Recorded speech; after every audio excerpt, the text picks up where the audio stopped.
What's good, Boxing World? This is Zeb, your host of On the Ropes. Hey, before I get into what I want to talk about, I want to give a huge shout out to Oxon Hill Boxing, Coach Daryl Davis.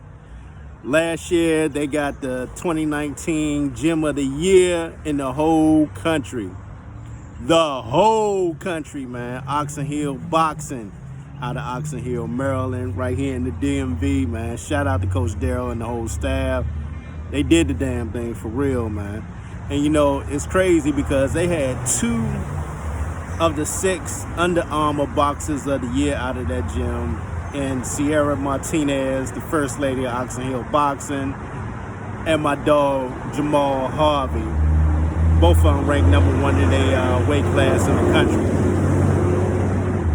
Yeah, both of them are ranked #1 in their weight class in the country. So I definitely want to give a huge shout out to them both.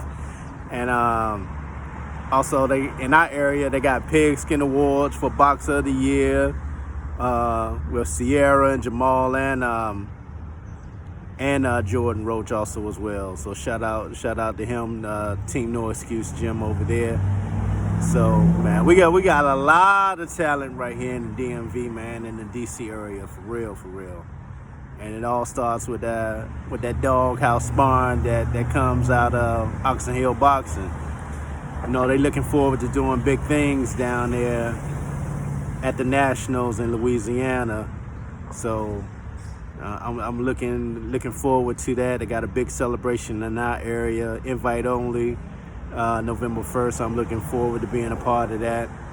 So yeah, once again, shout out to Coach Daryl, Oxon Hill Boxing, and the whole staff for their accomplishments and the things they're doing. Up next, check out some words from my dog, Coach Daryl Davis.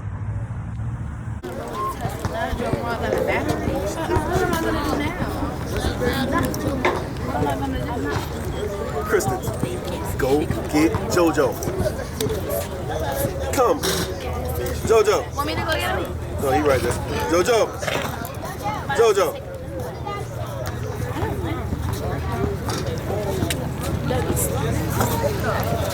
Come.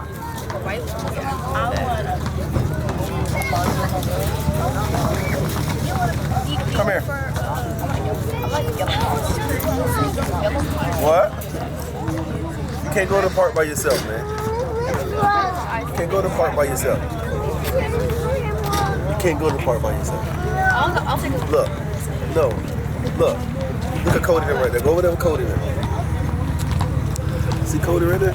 Okay. I got Coach Daryl, Oxon Hill Boxing. What's good, man? All day. How you doing, man? Appreciate you. Man, talk about that gym, Oxon Hill Boxing, man, and all the nationally ranked fighters you got coming out of, I think, 18? Yeah, 18 ranked fighters, 24 total in the gym. The only girls in the platoon. I got the only female amateur fighters in PVA from DMV area that's representing. And from the ground up, man, nuts and bolts. Nobody gave me nothing. All hard work, all doubters. They know who they are. And I'm here and I'm still standing. You know what I'm saying? Talk about the early beginnings, man. The early beginnings was like I said, I've been in boxing before, so it's like when I jumped back in and I said, you know, I'm gonna build it from ground up because that's the only way you can make everybody buy into your system and what you do and give your fighters your spirit. So when I got it, I got me a couple kids from the football field and just took it from there and one by one. And then they had it rough in the beginning, but by like the 11th and the 13th fight, everything started smoothing out. And then I went straight at the best. I didn't let you get prep fights and ducks and step up fights. Nah, we went straight at the best because I want to be the best. Like, you know what I'm saying? I want the best. So it's like, it was nothing. There's only one goal, be the best. So if you the best, we gonna fight you. Now talk about the Eastern qualifiers that took place this year. Oh man, that's the most kids that ever had competed in a tournament from one club, not an LBC, one club. I took 19 fighters out there, and I came back with 14 medals. Yeah. 14. 14. Yeah. How many firsts and how many second? I had three firsts and 4 seconds. Yeah, 3 first. Yeah, something like that. I gotta look. You know what I'm saying? I get confused with the numbers. As long as they're in the championship, I don't care. Now, what's up next for Oxon Hill Boxing, man? What's the next big tournament that you want to take the boys to, man? We're going to the Louisiana Lake Charles for the to get on the USA team for the junior youth. And I don't have no kids at elite to get on the Olympic team this year, 2024. I'll be ready to have a couple. So I'm taking 9 kids out there to compete at Lake Charles. I wish I could take more, but like I said, it get a little expensive sometimes. And like I said, I wish I could take all of them to every tournament, but I can't. I'm focusing on mainly the bigger kids so they can get on this team, like Reginald Clark, Jeremiah Jameson, and Jamal Harvey and Keith Barrows. They all have a great chance of getting on that team this year. That's a great point that you just said. It takes a lot of money, man, to take the kids to those national. How can people help get involved with that process? I mean, I'm not the type that get on the road with a bucket and ask for change and stuff like that. And it's like, there's no need for you to raise money if a kid can't make it. So it's like, and it's not even that much. I still raise money. I got a couple sponsors that help us out when we go and stuff like that. So it helps, and whatever they can give to the kid, man. I'm not like big on that. I leave that up to their families because I got enough to worry about far as coaching and being on that level. I can't worry about the money. I ain't keep your kid number one. It's hard. You know what I'm saying? Something gonna have to give. If I take that focus off the dog mentality and try to go, let me get a quarter head, then shit, we get kicked out in the first round. My whole mindset is messed up. So it's I try to be focused on the task at hand when I'm out there, and I treat every fight like it's a championship fight, and it's serious, and it's I'm not out there to be playing. I take it real serious when I'm out there. Talk about the doghouse mentality they got at Oxon Hill Boxing. Oh, yeah. I've been there and seen it firsthand, man. Yeah, all day. But like I said, it comes from doubters and people, I coach kids, and for other grown people to doubt a kid who's trying just because we're a new club or we knew this or we haven't been around, you would think any other LBC or they embrace another club to, oh man, we got another boxing gym. It ain't like that around where they hate you. They don't like you. They don't want to see you do good. They don't want you past their fighters and stuff like that. And I was like, what is wrong with these people? Because, I'm a boxing dude, but I am so 100% football dude at heart. So, that team camaraderie, my gym, it's more of a family atmosphere, correct? It is. It's I don't just let anybody in my gym. You have to fit in. It ain't a gym where your parent could just come in and sit by the ring. Nah, it just ain't going to happen. So, to control that atmosphere, a jailhouse mentality, as far as with rules and discipline and everything, and it all worked out, and like I said, nobody ain't really giving me nothing. And shout out to Coach Umar and Doc Hillcrest, Jared Hurd and them. They helped us out a lot as far as with sponsors here and there, but and just keeping that doghouse mentality when your kid first come in. I don't look at him as a novice fighter. I look at him as an open fighter, and he will fight the best fighter early just so I can see what he got, and so they could just get accustomed of just fighting the best. That's how you always gonna stay longevity in these sports. If you don't fight the best, you're gonna check out in a year or so. You can get stopped. There's some point where you gotta fight good fighters, or you're not gonna be the man. How you gonna be number one if you can't be the man? Jamal Harvey had the hardest. His record is at 104 or something like that, 28 stops, and he continue to fight the best and move up in weight, down in weight to fight the best. It's nothing to fight. It's just like sparring. So it's it's nothing to fight with us. It's like sparring. If I call your number, it's time to roll, you gotta go. Hey, man, that's it. I gotta say, Coach, man, I really appreciate you inviting me into the gym, man, to see what goes on a daily. I appreciate the love. You know what I'm saying? Shout out to Coach Roach. Shout out to you. And y'all always show me love from day one, and I don't forget. So if you on my team, if you got my back, I got your back. Hey, man, I appreciate it, Coach, man. Yeah, you got some dog fighters out. Thank you, man. We're gonna be around for a long time too, man. Definitely. Got a lot of 11 and under fighters that's holding the area down, and like I said, we're gonna continue to grow. And if you I mean, you and our way, we coming right at you. It's not arrogance, it's not cockiness. It's just, you know, I mean, we want to be the best. And we don't care who you are. I appreciate your time on the roast today, Coach. Right, thank you. Straight out of Oxon Hill That's boxing. right, baby. All right. Now, I got to talk about this, man. I don't know if y'all had a chance to see it yet or if it's even gotten around yet. What Bob Arum said when asked about the question between a fight between Teofimo Lopez and Devin Haney. Will you be reaching out to Eddie about this potential fight if Devin can beat Gamboa? No, because the fight that I think if Lopez is going to stay at lightweight and there is no rematch, the fight that I would like to see him would be against this Garcia kid, Ryan Garcia, who's fighting your Luke Campbell. If Garcia beats Campbell, you have to understand the biggest group of fight fans, and particularly if you're talking about pay-per-view, are the Hispanics. And Garcia has Ryan Garcia has a tremendous following on social media. And that fight would be a lot more interesting than a Devin Haney fight. Pretty much what he said was, that ain't gonna happen. He said what he wants is Ryan Garcia next if he gets past Luke Campbell. And the reason he say that because of, he said there's a larger market of the Hispanic dollars when it comes to pay-per-view.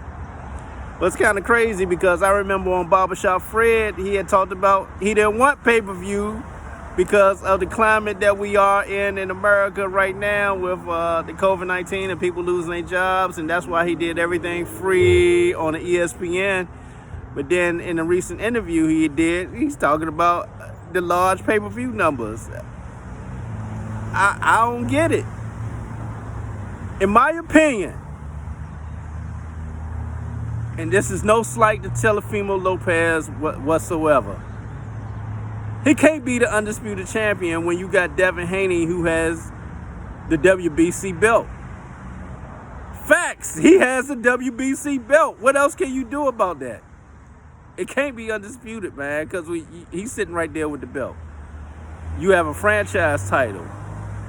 So until you beat the person who has the belt, the WBC belt, which is Devin the Dream Haney, you can't be the undisputed champion, for real. God dog, man. All these mosquitoes out here. Whew. But anyway, back to what I was talking about. This is no slight at Teofimo Lopez whatsoever. The reason he probably ain't came out and really talking about it yet, because he's probably waiting to see what happens on November 7th with Devin the Dream Haney and Yuriokis Gamboa with that fight. Because as you know, in boxing, anything can happen. Anything can happen. So I wouldn't really talk about a fight with Devin Haney yet either, until he sees what happened on November the 7th. Of course, I got Devin Haney easily beating Yuriokis Gamboa. That should be easy work for him. And after that, man, I feel the talk should be Teofimo Lopez, Devin the Dream Haney. I don't know how Ryan got in the mix, because just a couple of weeks ago, he texting Tank all hard, wanting to fight with Gervonta Tank Davis. As you know, Gervonta Tank Davis got a big, huge matchup on Halloween against Leo Santa Cruz. Very much looking forward to that. I'm definitely getting the pay-per-view for that. I will not be in San Antonio this year. I've been at Tank's last 3 fights, man, in the locker room and everything. So but this year I will not be there. I will be catching that on the pay-per-view. And I got him doing big things. I got him stopping Leo within 6 rounds. And after that, I would love to see him get that fight that he wants with Ryan Garcia, put him away. And then from there, in late part of 2021, getting that winner of the Devin Haney, Teofimo Lopez fight, which would be a huge fight after that. everybody know, man, and there's no slight on anybody, man. Tank is the star of the 135. He sells out everywhere. I don't care who he fighting. Tank selling out everywhere. So at some point, you gonna have to see him. You gonna have to see him. I like what Mayweather was saying as far as the belts. There's too many belts. I agree, man. It's way too many belts out there right now. It makes no sense, but for the governing bodies, they get them sanctioning fees, which means they bringing in the money. At some point, I can see where Floyd going with it, man. I can see. Matter of fact, you hear from Floyd talking about the too many belts, and then we'll be right back. There's too many champions in the sport of boxing right now. Too many champions. It's not a such thing as a super champion, not at all. And I'm not taking nothing away from no fighter. It's too many belts, and the reason why is too. Let me tell people what's going on in the sport of boxing, why there's so many different titles and so many different belts. People don't know you have to pay for every belt that you win, there's a sanctioning fee. So now if a fighter wins an interim belt, he has to pay a sanctioning fee. If a fighter has just the regular belt, he has to pay a sanctioning fee. Then if a fighter is a super champion, then he has to pay a sanctioning fee. This is not good for the sport of boxing. When the sport of now, when a fighter fights, every fighter is a champion. Now, after you see no belts, is like a fighter winning an amateur trophy. Everybody's a champion. Everybody have a belt. All right, I'm back, man. Your boy had to take it to the car. I was getting lit up by the mosquitoes out there. But back to what I was saying. Like Floyd said, it's too many belts out there. And the reason for that is them sanctioning fees for them big fights. So I get it. I believe Floyd and Al understand this, man. They start to see a bigger picture. They're like, look, man, these sanctioning bodies couldn't be getting these sanctioning fees without the fighters. The fighters make the belts. I'm sorry, the belts don't make the fighters. A lot of times you don't even need the belts. People gonna tune in for the fights, man, for real. I believe it's gonna come a point, man. You gonna see Florida and Al, man. They be coming up with their own belts. They gonna be like, man, forget these sanctioning bodies and what they doing right now. I can see that coming to a point one day. I don't know if it's gonna be anytime soon, but I can see them coming up with their own belt for real. It's like I said, without the fighters, these sanctioning bodies won't have anything. So we'll see, man. That's something I would definitely love to see, man. That you have to create something for yourself. I always talk about that. Create something for yourself. And I believe they realize that. Oh, man, these mosquitoes ain't a joke. I shouldn't have left the window open. But anyway, I want to get your thoughts on that, man. First, what Bob Arum said as far as a fight between Teofimo Lopez and Devin Haney. Do you agree with me that it should work out that way? Tank take care of Leo. Tank takes on a fight with Ryan Garcia, while you got Devin Haney taking on Lopez. Then the winner of that taking on each other for big mega dollars. I think that should happen. Best case scenario, you would want in a Floyd situation. Best case scenario, take care of Ryan Garcia, take care of Leo, take care of Ryan. You got Devin taking care of Teofimo. Then y'all can make it happen with Gervonta Tank Davis and Devin Haney for big dollars on pay-per-view. That's what I would like to see. That's what I would like to see. So, I mean, we'll see. We'll see what happens with that. What's up next for your boy? I got some major interviews coming up soon. Look down the pike for that coming. And continue to support the brand. Hit the share, hit the like button. I never like talking about that. Hit the share, hit the like button. Also, I don't know if you got a chance to check it out. Check it out with me and my dog, John the Barber. Man, that's my folks. That's my family. We more like brothers, though. You know, he out there in Hollywood doing this thing. And, you know, we came together and did the show the other night. I thought it was a very successful show. We ain't pre-planned that, man. We just talking off the cuff. And I think it was very successful. I think people enjoyed it. Got a bunch of likes on it. So we're going to do it again Sunday night. I'm actually advertise for it this time, man, so we get more people tuned in on it.